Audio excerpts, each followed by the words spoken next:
जय हिंद। स्वागत है आपका जीसीसी लर्नर्स पर। ये एक ऑडियो सीरीज है जहां हम चैप्टर्स को सुनकर समझेंगे। तो बस अपने हेडफोन्स लगा लीजिए और ध्यान से सुनिए आज का ये अध्याय। आज हम हिंदी साहित्य के एक ऐसे कोने में झांक रहे हैं जहां दर्द ही शायद दवा है और आंसू ही स्याही। वाह, क्या खूब कहा। हम बात कर रहे हैं गणानंद की, जिन्हें प्रेम की पीर का कवि भी कहा जाता है। उनकी कविता और जिंदगी इस तरह एक दूसरे में गुंथी हुई है कि एक को दूसरे से अलग करना नामुमकिन सा लगता है। बिल्कुल। और आज हम यही करने वाले हैं। हमारे पास जो स्रोत हैं उनके जरिए हम ये समझेंगे कि गणानंद सिर्फ एक कवि नहीं थे, बल्कि वो खुद में एक पूरी कहानी थे। कहानी एक कामयाब दरबारी की, एक नाकाम आशिक की, और फिर एक ऐसे संत की जिसने अपने दर्द को ही भगवान बना लिया। हम उनके जीवन की घटनाओं और फिर उनकी दो सबसे मशहूर रचनाओं के जरिए इस सफर को तय करेंगे। तो कहानी शुरू कहाँ से होती है गणानंद की? ये कौन थे, कहाँ थे? कहानी शुरू होती है मुगल सल्तनत के, आप कह सकते हैं, आखिरी दौर में। बादशाह थे मोहम्मद शाह, जिन्हें रंगीले कहा जाता था। हाँ, रंगीले। नाम से ही जाहिर है कि माहौल काफी कलात्मक रहा होगा। बिल्कुल। वो दौर कला और संगीत का था, लेकिन सियासत कमजोर पड़ रही थी। इसी रंगीन माहौल में गणानंद कोई मामूली कवि नहीं थे। वो बादशाह के मीर मुंशी थे। मीर मुंशी मतलब हिसाब किताब, लिखना पढ़ना। हाँ, भाषा पर जबरदस्त पकड़। और सिर्फ कलम के ही नहीं, वो गले के भी धनी थे। बहुत अच्छा गाते थे। एक मीर मुंशी जो कमाल का गाता भी है और कविता भी करता है। काफी दिलचस्प किरदार है। लेकिन यहीं पर उनकी जिंदगी का वो मोड़ आता है जो उन्हें गणानंद बनाता है। सुजान की कहानी, क्या ये सच है या बस एक किंवदंती है? ये सवाल बहुत अच्छा है, क्योंकि इतिहास और साहित्य में ना अक्सर ये धुंधला का रहता है। ज्यादातर स्रोत यही मानते हैं कि हाँ, सुजान नाम की एक नर्तकी दरबार में थी जिससे गणानंद को गहरा इश्क था। और कहानी क्या है? कहानी ये है कि एक दिन दरबार में किसी ने बादशाह से कहा कि गणानंद गाते बहुत अच्छे हैं। बादशाह ने उनसे गाने को कहा तो गणानंद ने मना कर दिया। बादशाह को मना कर दिया? ये तो बड़ी हिम्मत की बात है। हाँ, लेकिन फिर किसी ने कहा कि अगर सुजान कहे तो जरूर गाएंगे। एक गलती कर बैठे। क्या? उन्होंने बादशाह की तरफ पीठ कर ली और सुजान की तरफ मुंह करके गाने लगे। ओह, ये तो बादशाह की सीधी सीधी तौहीन हो गई। और बस यही हुआ। बादशाह नाराज हो गए और उन्हें दरबार से निकाल दिया। जब गणानंद जाने लगे तो उन्होंने सुजान से अपने साथ चलने को कहा। और सुजान ने मना कर दिया। साफ मना कर दिया। कहते हैं कि यही वो दोहरी चोट थी जिसने गणानंद को तोड़ दिया। एक बादशाह का तिरस्कार और दूसरा प्रेम का। और इसी टूटन से एक नए गणानंद का जन्म हुआ। वो सब कुछ छोड़कर वृंदावन चले गए। बिल्कुल, वो वृंदावन गए, वैष्णव संप्रदाय में दीक्षा ली और कृष्ण भक्ति में रम गए। लेकिन यहाँ एक बहुत ही कमाल की बात होती है। क्या? उनका दिल वो सुजान को भुला नहीं पाया, तो उन्होंने अपनी प्रेमिका सुजान को ही अपना कृष्ण बना लिया। उनकी कविताओं में सुजान शब्द बार बार आता है और आप तय नहीं कर सकते कि वो अपनी दुनियावी प्रेमिका को याद कर रहे हैं या अपने भगवान कृष्ण को पुकार रहे हैं। मतलब लौकिक प्रेम अलौकिक प्रेम में ऐसे घुल गया कि दोनों को अलग नहीं किया जा सकता। यही खासियत है उनकी। यहीं पे वो बात भी आती है जो उन्हें अपने समय के बाकी कवियों से अलग करती है। हाँ। जिसे रीति मुक्त कहा जाता है। इसका ठीक ठीक मतलब क्या है? इसे ऐसे समझिए, उस दौर में ज्यादातर कवि रीतिबद्ध थे। मतलब एक तय फॉर्मूले पर कविता लिखते थे। एक तरह की चेकलिस्ट थी कि कविता में ये चीजें होनी चाहिए। सही पकड़ा आपने। नायिका के नक्शे का वर्णन, प्रेम के सहयोग वियोग की बंदी बंधाई बातें, अलंकार और छंद के नियमों का सख्ती से पालन। वो एक तरह से दिमाग से कविता कर रहे थे। और घनानंद जैसे रीतिमुक्त कवियों ने उस चेकलिस्ट को, कह सकते हैं, फाड़ कर फेंक दिया। उन्होंने कहा, मैं वो नहीं लिखूंगा जो शास्त्र कहते हैं, मैं वो लिखूंगा जो मेरा दिल महसूस करता है। उन्होंने उधार के भाव नहीं लिए। बिल्कुल नहीं, अपनी सच्ची पीड़ा, अपना भोगा हुआ यथार्थ लिखा। इसीलिए उनकी कविता में इतनी सच्चाई और ताकत है। वो दिमाग से नहीं, सीधे दिल से लिखते थे। उनकी जिंदगी का अंत भी उनकी कविता की तरह ही नाटकीय और दर्दनाक है।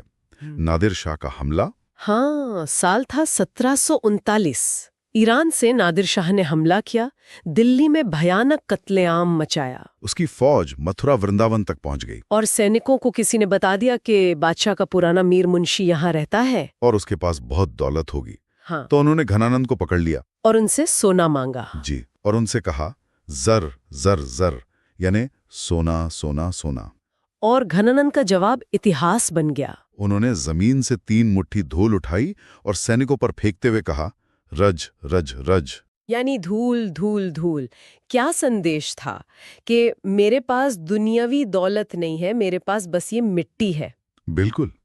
इस जवाब पर सैनिक भड़क गए और उन्होंने घनानंद का वध कर दिया। लेकिन देखिए, मरते मरते भी वो अपने कवि धर्म को निभा गए। वो बता गए कि उनके लिए असली दौलत क्या थी। इसी स्वाभिमान और प्रेम की गहराई को देखकर शायद आचार्य रामचंद्र शुक्ल ने उनके बारे में वो मशहूर बात कही थी। हाँ, प्रेम मार्ग का ऐसा प्रवीण और धीर पथिक तथा जवानदानी का ऐसा दावा रखने वाला ब्रज भाषा का दूसरा कवि नहीं हुआ है। जब शुक्ल जी धीर पथिक कहते हैं तो इसका क्या मतलब है? कि घनानंद ने इस दर्द को सहा, उससे भागे नहीं? बहुत गहरा सवाल है ये। धीर पथिक का मतलब है एक ऐसा यात्री जो सब्र के साथ चलता है। देखिए, प्रेम के रास्ते पर जब चोट लगती है, दिल टूटता है, तो ज्यादातर लोग या तो रास्ता बदल लेते हैं या कड़वाहट से भर जाते हैं। हाँ, ये तो होता है। घनानंद ने ऐसा नहीं किया। उन्होंने उस दर्द को, उस विरह को स्वीकार किया और जीवन भर उसी के साथ चलते रहे। उन्होंने उस पीड़ा को अपनी ताकत बना लिया। वो भागे नहीं, बल्कि उस दर्द में और गहरे उतरते गए। यही उनका धैर्य था। चलिए, अब इस दर्द की गहराई को उनकी कविता में महसूस करते हैं। उनका पहला सवैया जो मुझे तो प्रेम की परिभाषा जैसा लगता है। पहली पंक्ति है, अति सूधो स्नेह को मार्ग है, जहां नेक सयानप बांक नहीं। ये सुनने में बहुत सीधी सादी बात लग रही है ना? हाँ, बिल्कुल। पर है नहीं। घनानंद कह रहे हैं कि प्रेम का रास्ता एकदम सीधा है, एक एक्सप्रेसवे की तरह।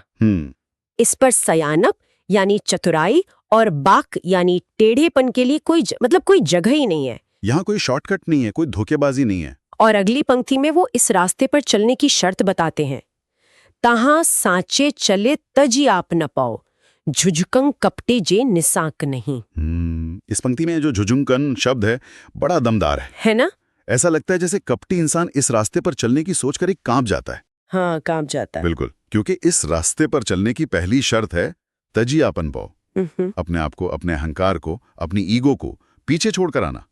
सच्चा इंसान ही ऐसा कर सकता है। जो कपटी है वो निशांक नहीं हो सकता, यानी शंका मुक्त नहीं हो सकता। उसे हमेशा डर लगा रहता होगा। हमेशा, कहीं मेरा फायदा तो नहीं हो रहा है, कहीं मैं ज्यादा तो नहीं दे रहा। वो कभी पूरा समर्पण कर ही नहीं सकता, इसलिए इस रास्ते पर चलने से झिझकता है, कांपता है। और फिर वो सीधे अपनी प्रेमिका को संबोधित करते हैं, घनानंद प्यारे सुजान सुनो, यहाँ एक कहीं दूसरों कांख नहीं। यहाँ सुजान का मतलब चतुर भी है और उनकी प्रेमिका भी।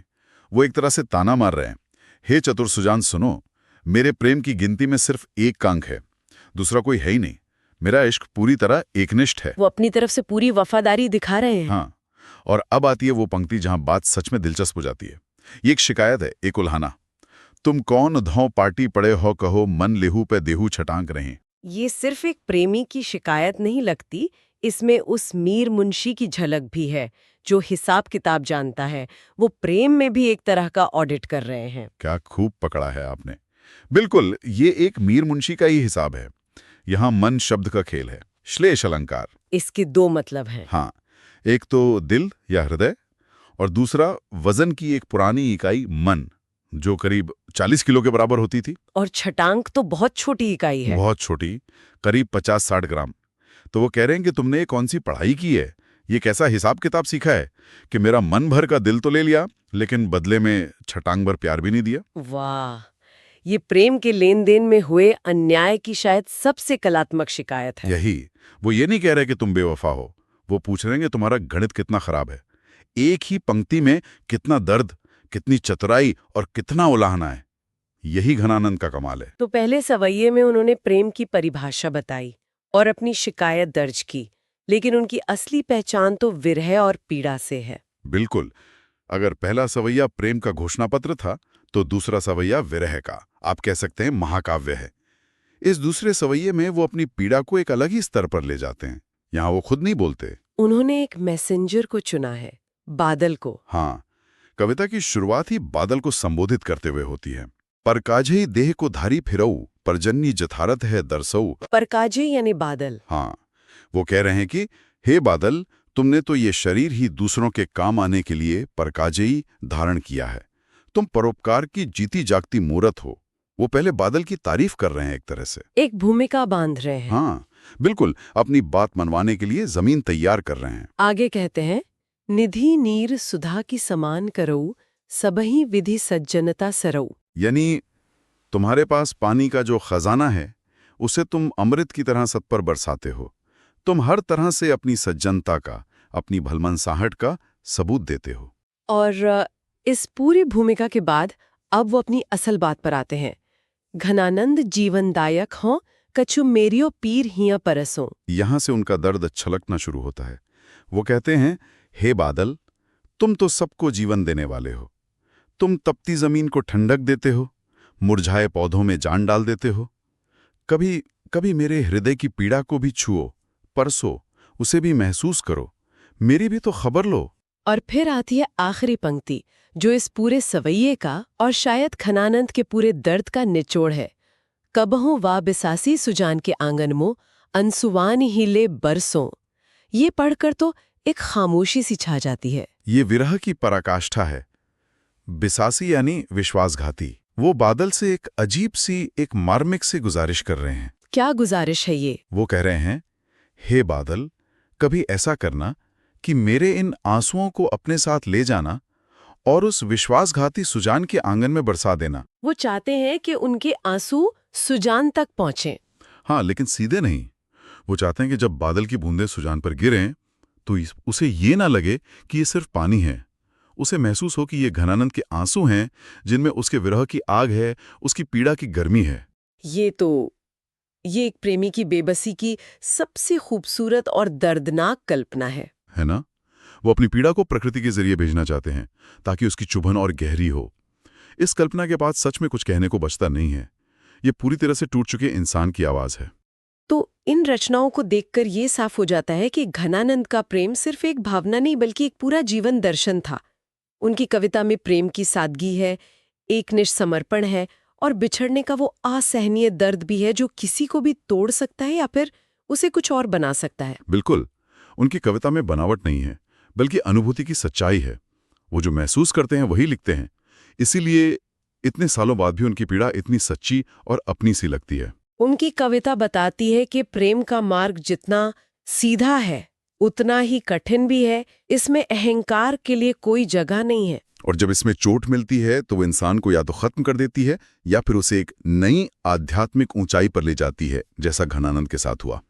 तो क्या ये कहना सही होगा कि सुजान से मिला धोखा उनके लिए एक तरह का वरदान बन गया, कि उसी दर्द ने उन्हें एक बड़े कैनवस पर सोचने को मजबूर कर दिया? ये एक बहुत ही दिलचस्प और विचार करने वाली बात है। शायद हाँ, अगर सुजान उन्हें मिल जाती तो घनानंद शायद एक बेहतरीन दरबारी कवि बनकर रह जाते। लेकिन उस धोखे ने, उस दर्द ने उनके अंदर की सारी भावनाओं को निचोड़कर बाहर निकाल दिया। उस एक इंसान से मिली पीड़ा इतनी बड़ी हो गई कि वो पूरी दुनिया की, पूरे ब्रह्मांड की पीड़ा बन गई। बिल्कुल। और जब दर्द इतना बड़ा हो जाता है तो वो आपको ईश्वर के करीब ले ही जाता है। यहीं से हमारी आज की चर्चा का आखिरी सवाल भी उठता है। हाँ, एक सवाल जो घनानंद की कविता हमें सोचने पर मजबूर करती है। उनकी कविता में सुजान का लौकिक और अलौकिक रूप, यानी इंसान और ईश्वर का रूप, आपस में मिल जाता है। तो सवाल यह है कि क्या किसी इंसान से मिला गहरा दर्द और विरह ही ईश्वर तक पहुंचने का एक रास्ता बन सकता है? क्या दुनियावी प्रेम की चरम पीड़ा ही भक्ति का असली रूप ले लेती है? घनानंद की कविता हमें इसी सीमा पर लाकर खड़ा कर देती है जहां इंसान के लिए प्रेम और ईश्वर के लिए प्रेम की रेखाएं धुंधली पड़ जाती हैं। आज के लिए बस इतना ही। अगर ये ऑडियो हेल्पफुल लगा तो इसे अपने दोस्तों के साथ शेयर जरूर करें। मिलते हैं अगले चैप्टर के साथ, सिर्फ जीसीसी लर्नर्स पर। जय हिंद।